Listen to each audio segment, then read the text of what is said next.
For 800,000 years, the stars between the Orion and Perseus arms blazed with weapons fire.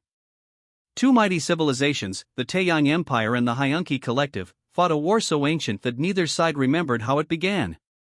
The Taeyang ships looked like giant sea creatures made of metal and living tissue. They glowed with strange blue lights as they moved through space. The Hyunki vessels were different perfect crystal shapes that bent gravity itself into terrible weapons. Do-Hyun Park stood quietly on the observation deck of the Earth diplomatic ship. His dark eyes watched the distant flashes of light from yet another battle. After 30 years of space travel, humans had finally reached this part of the galaxy, only to find it torn by endless war. How could anyone fight for so long? He asked softly. 800,000 years. Jae-Woo Kim walked up beside him. Her uniform marked her as a senior analyst for Earth Command.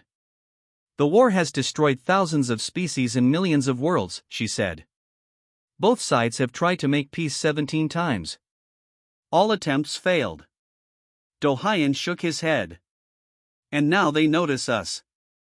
Earth had been careful as it expanded into space. Humans built colonies on distant planets, always watching for signs of the war. They studied both alien sides from afar, trying to understand the conflict before choosing how to respond. The Taeyang ambassador says they fight for freedom, Jae-Woo said. The Hyunki claim they fight for order. But after so many years, I think they fight because they've forgotten how to stop. Their ship shuddered as a distant explosion sent ripples through space. A small moon had just been destroyed in the fighting. Earth Command wants us to stay neutral, Do-Hyun said. He turned away from the viewport and pulled up a star map. It showed human colonies as green dots, with red and blue areas marking Taeyang and Hyunki territory. The colored areas were growing closer to the green dots. But look at these movement patterns. Both sides are pushing toward our colonies. Jae-Woo studied the map with growing concern. They're testing us. Seeing how we'll respond. Last week, a Taeyang battle group came within 1 light-year of New Terra colony, Do-Hyun said. 3 days ago, Hyunki scouts scanned the Mars Defense Network. They're not just curious anymore. The ship's communication system beeped. A message from Earth Command appeared on the main screen. Jae-Woo read it quickly, her face growing pale. Both sides have issued demands, she said. The Taeyang want us to stop all trade with border worlds that supply the Hyunki. The Hyunki want us to share our quantum technology, which they believe would help end the war. By helping them win, Do-Hyun added. Neither side wants peace. They want victory. Another message flashed on the screen, classified information for senior officers only. Do-Hyun entered his security code and opened the file. Inside was a single image of a ship unlike any in Earth's fleet. It was sleek and powerful, with technology that seemed impossibly advanced. The USS Stardestroyer, Jae-Woo whispered. I've heard rumors, but I didn't think it was real. Earth has been preparing, Do-Hyun said. This ship has technology from both the Taeyang and Hyunki, improved by human engineers. Command is activating the project. The diplomatic vessel changed course, turning back toward Earth. As they traveled, Do-Hyun and Jae-Woo continued to study both alien civilizations. They found strange patterns in the war battles that seemed more like rituals than actual fighting, weapons that could destroy worlds but were rarely used to full power. It's like they're following ancient rules, Jae-Woo said one night. Fighting because their ancestors did, not because they truly hate each other. When they reached Earth 3 weeks later, they were immediately taken to a secret base beneath the lunar surface. There, floating in a massive construction dock, was the USS Stardestroyer. It didn't look like a weapon of war. Instead, it was elegant and beautiful, built not to destroy but to survive. Humanity cannot stay neutral anymore, said Admiral Jiho as he led them toward the ship. But we will not become just another faction in this endless war. We will end it. Do-Hyun looked up at the massive ship. Can we really stop something that's lasted for 800,000 years? The Admiral smiled grimly. We're about to find out. The USS Stardestroyer took shape in the secret lunar shipyard. Behind thick walls and powerful shields, Earth's most brilliant minds work day and night to complete humanity's greatest achievement. Captain Min-jae Kon walked slowly through the ship's main corridor. At 41 years old, she had already become a legend in Earth's space fleet. 10 years ago, she had saved 3,000 people during the Jupiter colony crisis without firing a single shot. Now, she would attempt something even more impossible. "What do you think?" asked Tae-hyun, the ship's chief engineer. His eyes showed both pride and worry as they entered the bridge. "It's not what I expected," Min-jae admitted, looking around at the advanced control systems. Unlike most military vessels, the bridge felt open and bright. The name Stardestroyer made me think of something more aggressive. Tae-hyun laughed. The name was Admiral Jiho's idea. He said it would make the aliens nervous. Min-jae touched the captain's chair, feeling the smooth material under her fingers. The neural interface built into the chair would connect her directly to the ship's systems. "And will it make them nervous?" "It should," Tae-hyun said. He walked to the main console and brought up the ship's specifications. "The quantum displacement drive is unlike anything the Taeyang or Hyunki have. We can move faster than their sensors can track us." But it wasn't the ship's speed that made it special. Min-jae moved to the weapons station and studied the unusual controls. "The harmonic shield is ready?" Tae-hyun nodded. "Tested and functioning perfectly. It's our greatest advantage. The shield absorbs energy attacks and grows stronger from them. The more powerful the attack, the stronger our defense becomes." "And the Taeyang and Hyunki both rely on energy weapons," Min-jae said thoughtfully. "Exactly. Their entire war is fought with weapons that would only make us stronger." For 3 weeks, Min-jae trained with her carefully selected crew. Each person was the best in their field, but more importantly, each understood the mission wasn't about fighting. It was about ending a fight. Communication officer Eun-jin Ryu could speak 12 Earth languages and had studied both alien languages for years. Science officer Sun Woo-bae had made breakthroughs in understanding alien technology. First officer Jin Woo-lee had negotiated peace between 3 colony worlds when they nearly went to war over water rights.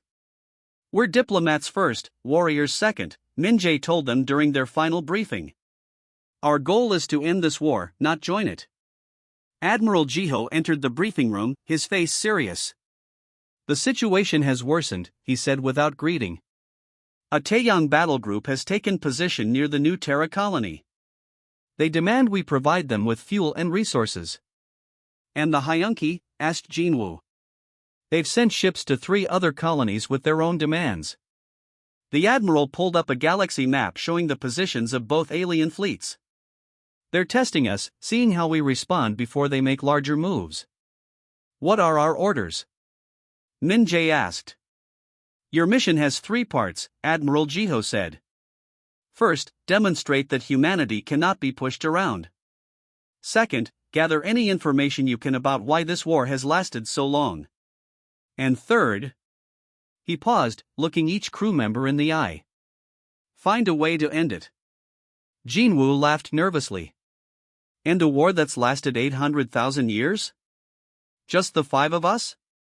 "Sometimes the best solutions come from those who see with fresh eyes," the admiral replied.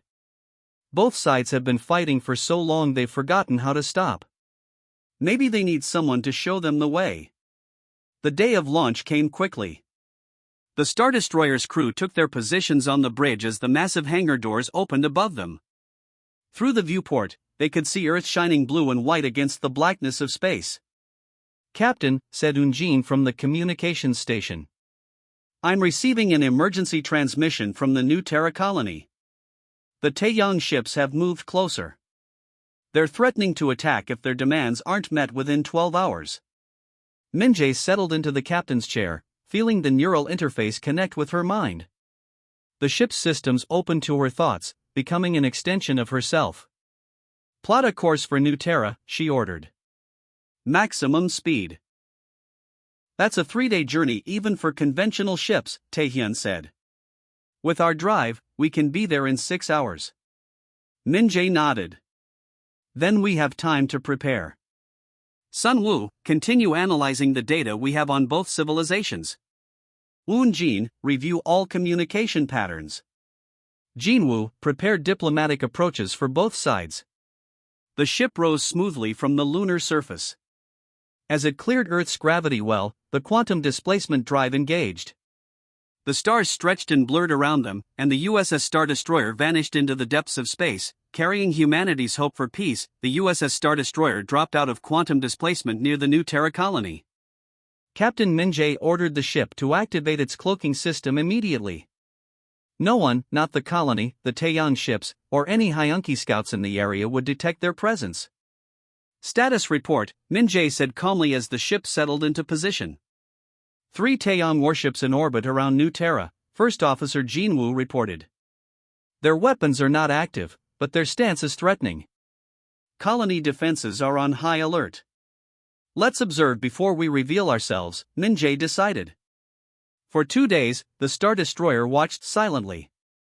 The crew studied how the Taeyang ships moved, how they communicated, and how they interacted with the human colony. Something seemed strange about their behavior. They're following a pattern, Communication Officer Eunjin said on the 2nd day. She pointed to the data on her screen. Look at these transmission bursts. They're almost ritualistic. They send the same types of messages at the same intervals. Science Officer Sun Woo had noticed something similar. Their battle formations aren't tactical. They're symbolic. It's like they're performing a ceremony rather than preparing for actual combat. More interesting discoveries followed. In the debris field of an old battle, the Star Destroyer found artifacts from both sides of the war. Sun Woo spent hours analyzing them in the ship's advanced laboratory. Captain, you need to see this, he called over the communication system. When Min-jae arrived at the lab, Sun Woo showed her 2 metal fragments with writing on them. This one is from a Taeyang ship. This one is from a Hyunki vessel. The language structure is nearly identical. They're enemy civilizations, Min-jae said. Why would their languages be similar? Exactly, Sun Woo replied excitedly. I think they weren't always enemies. In fact, I think they were once the same people. The revelation prompted deeper investigation. The crew gathered more artifacts, intercepted more communications, and studied historical records from both civilizations. The evidence became clear: the Taeyang and Hyunki had evolved from the same ancient species. They were one people, Eunjin explained during a crew meeting. According to the oldest records, their home system was dying. They built 2 great ships to carry their people to different stars. But something went wrong when they met again generations later. What happened? Min-jae asked. A mistranslation, Eunjin said, her voice filled with disbelief. The first ship to make contact sent a message saying we return to embrace our brothers. But over time, their languages had shifted slightly. The other ship understood it as we return to replace our brothers. Silence fell over the room as the crew processed this information. 800,000 years of devastating war, countless lives lost, thousands of worlds destroyed, all because of a single misunderstood phrase. They've been fighting for so long that they've forgotten why they started, Jinwoo whispered. Both sides believe they're defending themselves against an aggressor who wants to destroy them. This changes everything, Min-jae said. She stood up and walked to the viewport, looking out at the stars. We need to reveal this truth to both sides.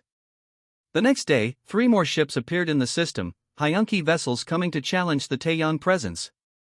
As the 2 enemy fleets faced each other near New Terra, the Star Destroyer decloaked directly between them. Open communication channels to both fleets, Min-jae ordered. And to the colony.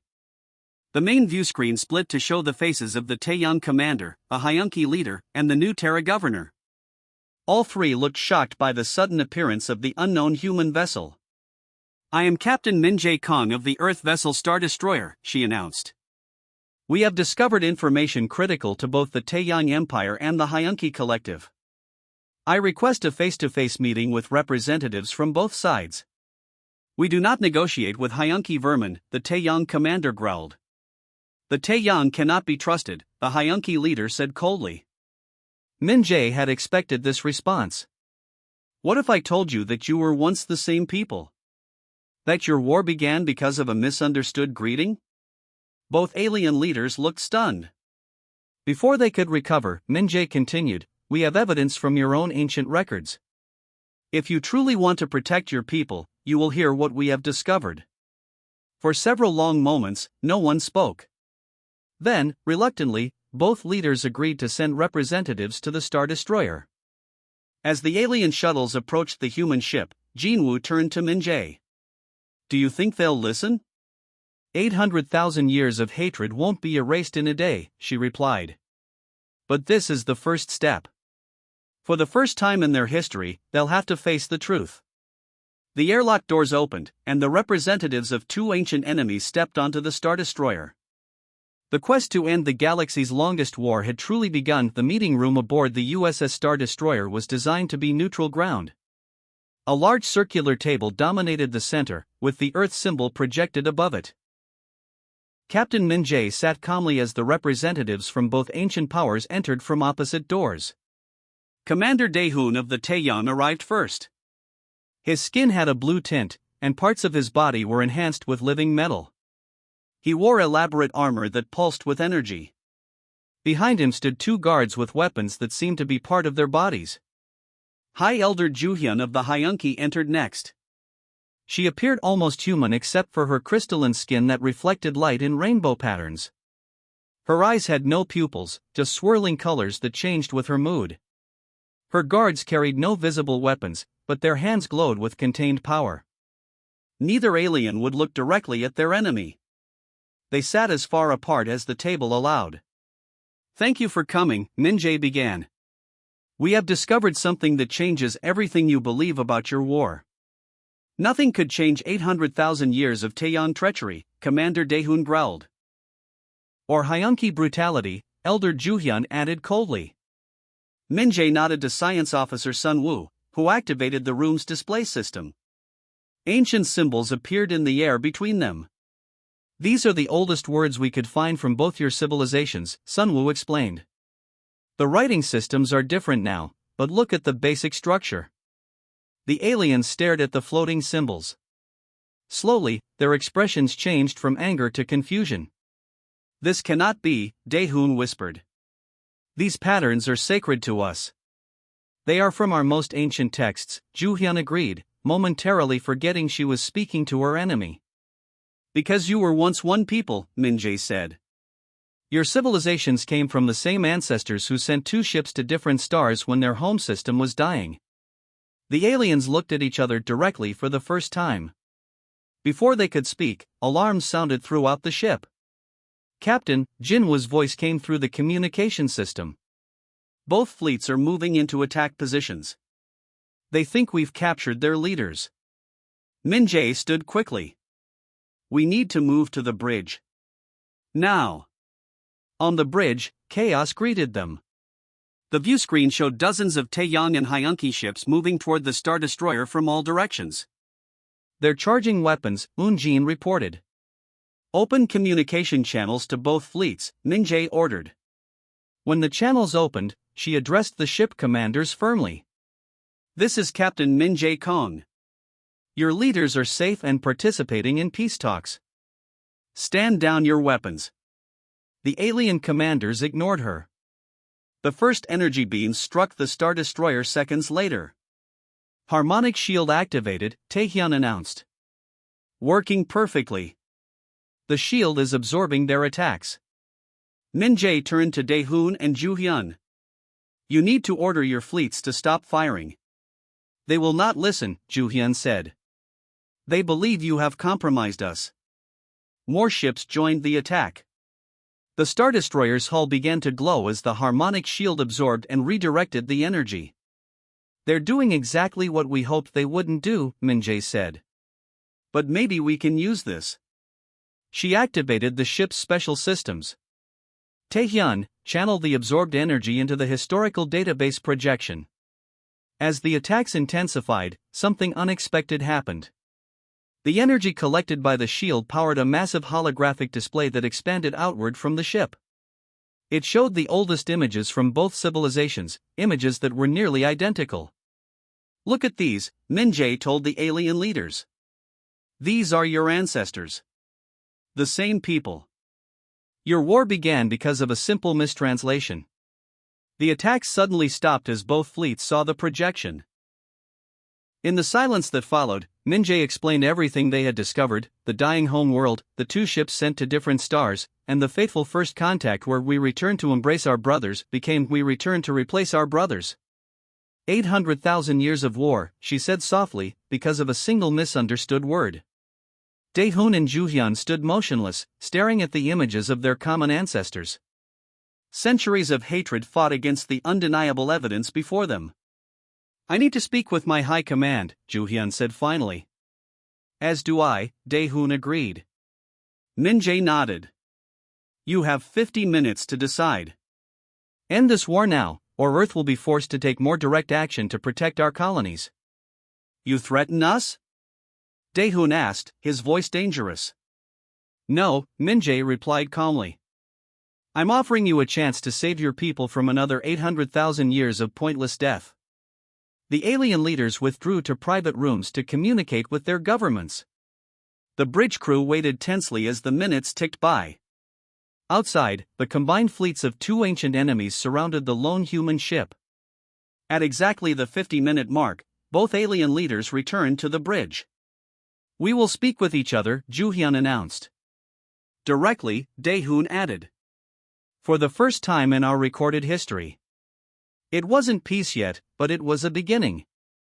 In just 50 minutes, what 800,000 years of war could not accomplish had started to take shape. The peace process began slowly.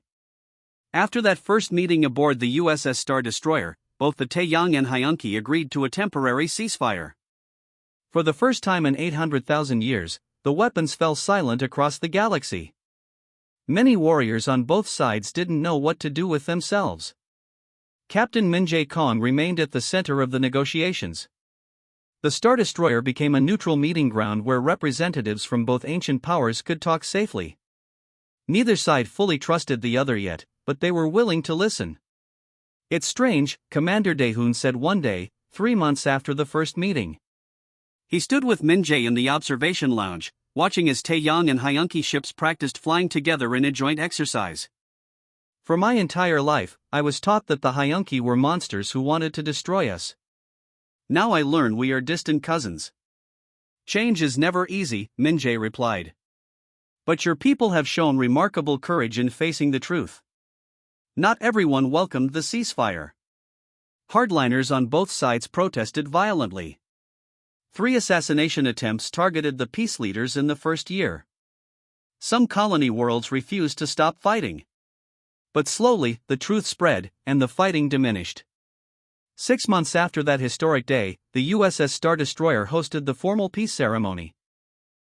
Minjay watched as Supreme Leader Won Jin of the Taeyang and High Elder Juhyun of the Hyunki signed the first peace treaty between their peoples. Their hands shook as they wrote their names. We thought your ship's name meant you were destroyers of stars, Juhyun said to Minjay during the celebration that followed. Now we understand you came to destroy something else, the war itself. Sometimes, Minjay replied, an outsider can see what those involved cannot. After the ceremony, Minjay stood alone on the bridge, looking out at the mixed fleet of ships surrounding the Stardestroyer. Earth Command had already sent messages of congratulations. Humanity's position in the galaxy had changed overnight. They were no longer just another species trying to avoid the ancient war. They were now seen as wise peacemakers. What happens next? Asked First Officer Jinwoo as he joined her. That's up to them, Minjay said. But I think we'll stay busy for a while. She was right. The years that followed brought countless challenges. The Taeyang and Hyunki had to learn how to live without war. Planets that had been battlegrounds for millennia needed healing. Cultural exchanges began slowly, with both sides rediscovering their common heritage. Earth's role expanded throughout the galaxy.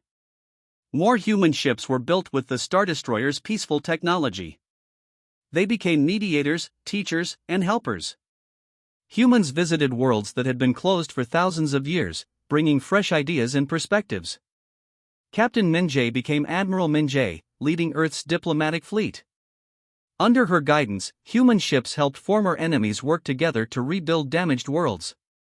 The knowledge and technology shared between all three civilizations led to remarkable advances. Planets that had been poisoned by war began to heal. 10 years after the ceasefire, Min-jae returned to the spot where it all began. The USS Stardestroyer, now showing its age but still impressive, dropped out of quantum displacement near the new Terra colony. Waiting there were hundreds of ships from all three civilizations, gathered for a special ceremony. "Are you ready, Admiral?" asked Jinwoo, now captain of his own ship. Min-jae nodded. "As ready as I'll ever be." Together, they transported down to the newly built space station that orbited New Terra. Inside the main hall stood representatives from Earth, the Taeyang Empire, and the Hyunki Collective.